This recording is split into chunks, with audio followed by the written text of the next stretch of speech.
today we are going to discuss about the esophagus and the stomach. आता oesophagus काय बघा, ओरोफॅरिंगपासून जे काही ट्यूबसारखं स्ट्रक्चर एक्सटेंड होते ॲबडॉमेनपर्यंत, त्या स्ट्रक्चरला आपण म्हणत असतो oesophagus. It is a tube like structure which consist of a मसलपासून बनलेलं एक ट्यूब लाईक स्ट्रक्चर आहे ज्याला आपण इसोफेगस म्हणतो. So it is A muscular tube. Oesophagus काय, एक मस्क्युलर ट्यूब आहे जी सुरू होते कुठून, ओरोफॅरिंग्सपासून, आणि कुठे जाऊन संपते तर स्टमकमध्ये जाऊन संपते. ठीक आहे. It starts from oropharynx and ends into stomach. ठीक आहे. हे जे ओरोफॅरिंग्स आपण बघितलं होतं, this is a oropharynx. The esophagus starts from the oropharynx. It is a muscular tube and it ends in a stomach.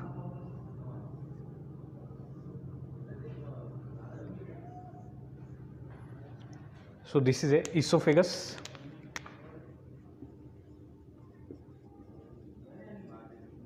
This is the stomach. The length of esophagus is near about 25 centimeter. 25 centimeter लांब काय आहे, oesophagus आहे, त्याची length. Then the course of oesophagus. Course म्हणजे काय की oesophagus कुठून कुठे गेलेली आहे. ठीक आहे. कोर्स म्हणजे ती कोणत्या ठिकाणाहून सुरू झाली आणि ती कशा प्रकारे शरीराच्या आतमध्ये पोचलेली आहे. ठीक आहे. त्याला आपण म्हणतो कोर्स. मग आता कोर्स कसा लिहिता येईल आपल्याला. It starts from oropharynx. It enter the neck. Starts from oropharynx, passes into the neck, passes into the neck behind the trachea. नेकमध्ये जो मानेचा भाग आहे, त्या मानेच्या भागामध्ये ट्रकियाच्या मागच्या साईडला जे मस्क्युलर ट्यूब आहे त्याला आपण म्हणतो इसोफेगस. मग आता ओरोफॅरिंगपासून सुरू झाली, नेकमधून जात असताना कशाच्या मागे आहे ती, नेकमधून जात असताना ट्रकियाच्या मागे आहे. इसोफेगसच्या समोर काय आहे, इसोफेगसच्या समोर ट्रकिया आहे. ठीक आहे. मग नेकमधून जात असताना तिच्या समोर काय आहे, ट्रकिया आहे. म्हणजेच it is behind the trachea when it is passes through the neck. Then it enter the chest. ठीक आहे. It enter the central part of chest. त्याच्यानंतर छातीच्या एकदम मध्यभागातून ती जात असते. अँड बिहाइंड द हार्ट, हृदयाच्या मागून जेव्हा ती चेस्टमधून खाली जात असते तेव्हा तिचं रिलेशन काय आहे, तर तिच्या समोर हार्ट असते, हृदय असते. ठीक आहे. In chest it passes through the central part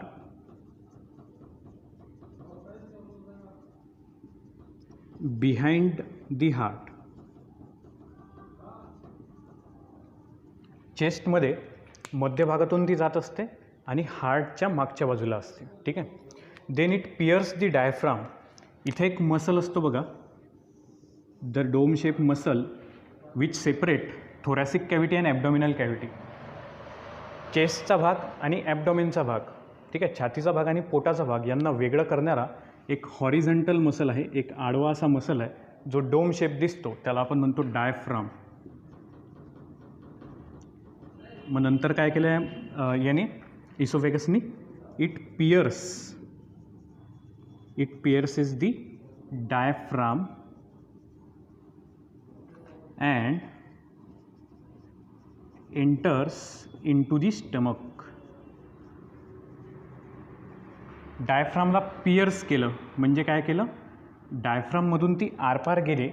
ठीक आहे. डायफ्रामला पियर्स केलं म्हणजे डायफ्रामच्या आरपार गेली आणि कशामध्ये एंटर केली तिने, कशामध्ये ओपन झाली ती, कशामध्ये कंटिन्यू झाली, तर स्टमकच्या आतमध्ये कंटिन्यू झाली. So this is the course of oesophagus. ठीक आहे. मग कोर्स माहिती झाला. त्याच्यानंतर इसोफेगसच्या आतमध्ये 2 प्रकारचे मसल असतात. 2 types of muscles are present in the oesophageal. That is the longitudinal muscle. 1 type of muscle is longitudinal. असे काहीतरी व्हर्टिकल मसल्स तुम्हाला बघायला भेटतील, व्हर्टिकल मसल फायबर तुम्हाला बघायला भेटतील इसोफेगसच्या आतमध्ये. यांना आपण म्हणतो लॉन्जिट्युडिनल मसल फायबर. आणि काही मसल फायबर असे सर्क्युलर अरेंज दिसतील तुम्हाला इसोफेगसच्या आतमध्ये. यांना आपण म्हणतो circular muscle fibre. So oesophagus shows 2 types of muscle fibre, longitudinal muscle fibre and circular muscle fibre. मग आता next point, it shows 2 types of muscle fibres. 2 प्रकारचे मसल फायबर्स असतात इसोफेगसच्या आतमध्ये.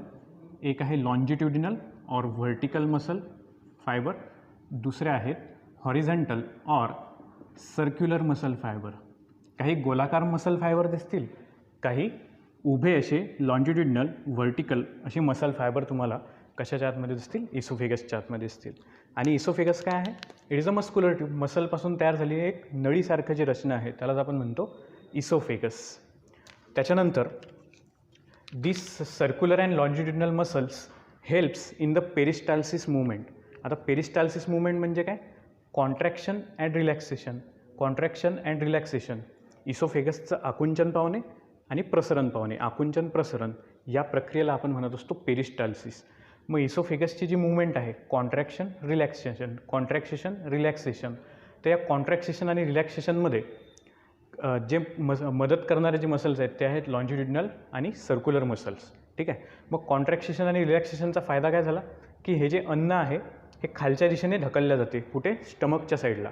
The contraction and relaxation of the oesophagus that is called as the peristalsis, and this peristalsis help in the moving of food from oropharynx into the stomach.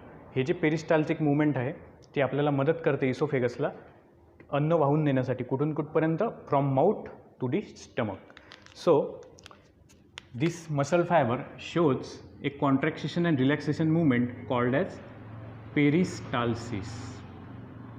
ठीक आहे. So this is all about the esophagus.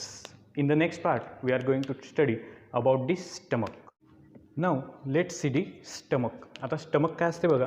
It is a sac like structure. हे एखाद्या बॅगीसारखं, एखाद्या पिशवीसारखं रचना आपल्याला बघायला भेटते आणि हिचा आकार असा जे शेप बघायला भेटतो. ठीक आहे. असा जे जो आहे त्या जेच्या आकारासारखी बघायला भेटते आपल्याला. So it is a bag like structure, sac like structure present in the abdomen and which digest the fluid or which churns the fluid. जे अन्नाला काय करते? डायजेस्ट करण्याचं काम करते, अन्न घुसळण्याचं काम करते. असं जे सॅक लाईक स्ट्रक्चर आहे आपल्या पोटाच्या आतमधलं त्याला आपण म्हणत असतो stomach. So what is stomach? It is a sac like or bag like muscular structure. ठीक आहे.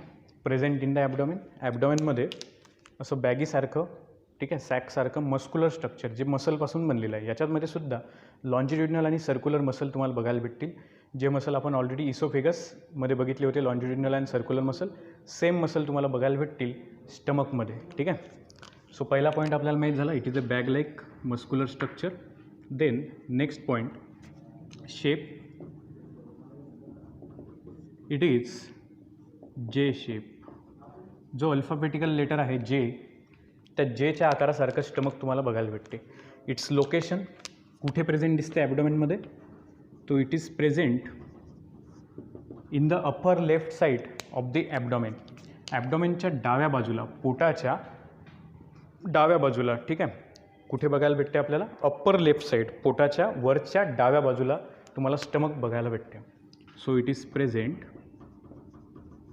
In the upper left side of ॲबडॉमेन.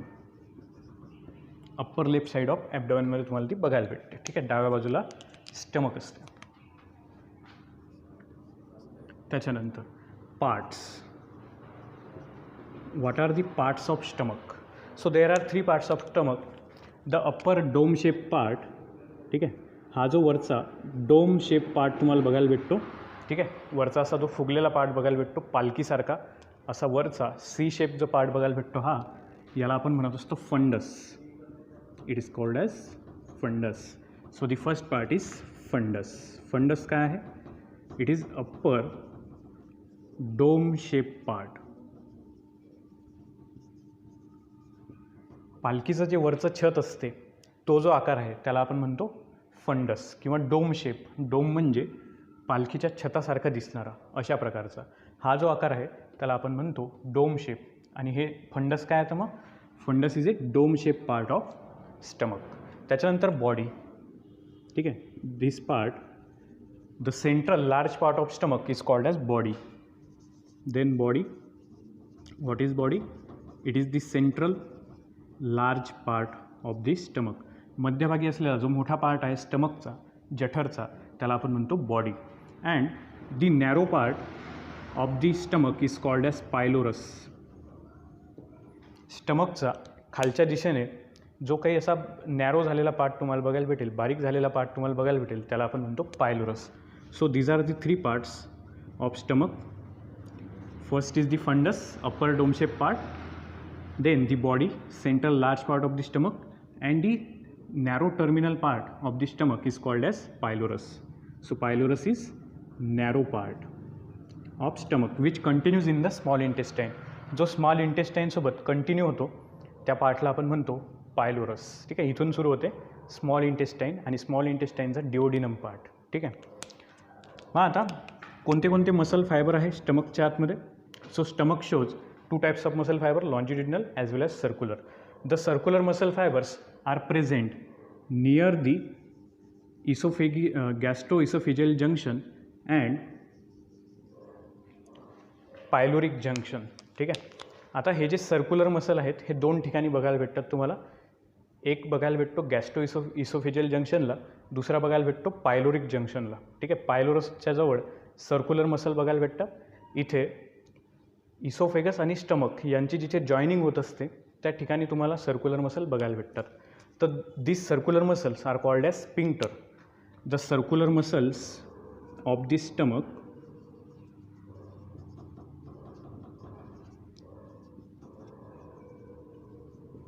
Is called as sphincter. स्टमकचे, जठराचे जे काही सर्क्युलर मसल्स आहेत, सर्क्युलर मसल फायबर आहेत, ठीक आहे, गोलाकार जे स्नायूंचे तंतू आहेत त्यांना आपण म्हणतो स्पिंक्टर मसल. मग आता स्टमकमध्ये 2 प्रकारचे स्पिंक्टर मसल तुम्हाला बघायला भेटतात. कुठे बघायला भेटतात? One is present between the oesophagus and stomach, another is present at the junction of stomach and small intestine. So the upper sphincter muscle is called as cardiac sphincter or oesophageal sphincter. It is also called as oesophageal sphincter or cardiac sphincter. कारण हार्टची जी position आहे त्या हार्टची position इथपर्यंत येत असते, त्याच्यामुळे this sphincter muscle is get closer to the heart. हार्टच्या ते जवळ तुम्हाला बघायला भेटते, म्हणून याला आपण कार्डियक स्पिंक्टरसुद्धा म्हणतो. त्याचबरोबर स्टमकच्या वरती इथे इसोफेगस आहे, त्याच्यामुळे याला आपण इसोफेजियल स्पिंक्टरसुद्धा म्हणत असतो.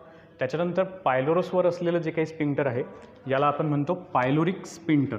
दिस is called as pyloric sphincter. So the circular muscles of stomach is called as sphincter, and there are 2 types of sphincter. One is cardiac sphincter or esophageal sphincter. Another is the pyloric sphincter.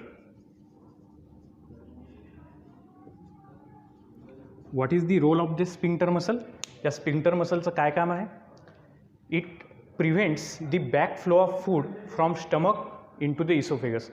स्टमकमध्ये आलेलं जे अन्न आहे ते return गेलं नाही पाहिजे इसोफेगसच्या आतमध्ये, ते थांबवण्याचं काम करते कोण? Cardiac sphincter. एकदा तुमचं जेवण झालं की फूड हे जे स्पिंक्टर आहे हे ओपन असते. जेवण करताना हे स्पिंक्टर ओपन असते आणि जेवण झाल्यानंतर हे स्पिंक्टर बंद होऊन जाते. ठीक आहे. जेवण झाल्यानंतर हे स्पिंक्टर बंद होते. का बंद होते? To avoid the entry of food from stomach into the oesophagus. स्टमकमधलं फूड इसोफेगसमध्ये जाऊ नये म्हणून हे स्पिंक्टर काम करत असते.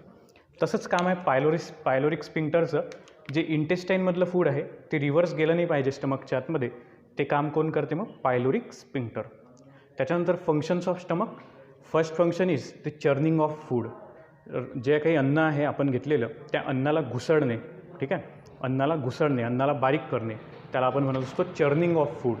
ठीक आहे. So first function is churning of food, अन्नाचं घुसळण करणे, ठीक आहे, बारीक करणे अन्नाला. दुसरं डायजेशन ऑफ फूड, जे काही अन्नपदार्थ आपण घेतलेले आहे त्याचं पचन घडून आणणे. So digestion of food. And the third function is the secretion of acid, that is hydrochloric acid. आता या हायड्रोक्लोरिक ॲसिडचा काय फायदा होतो? तुमच्या अन्नामध्ये जर काही बॅक्टेरिया प्रेझेंट असले तर या बॅक्टेरियाला मारण्याचं काम कोण करते? HCl करत असते. So these are the 3 functions of the stomach. Here we completed the esophagus and the stomach. In the next lecture, we are going to discuss about the small intestine.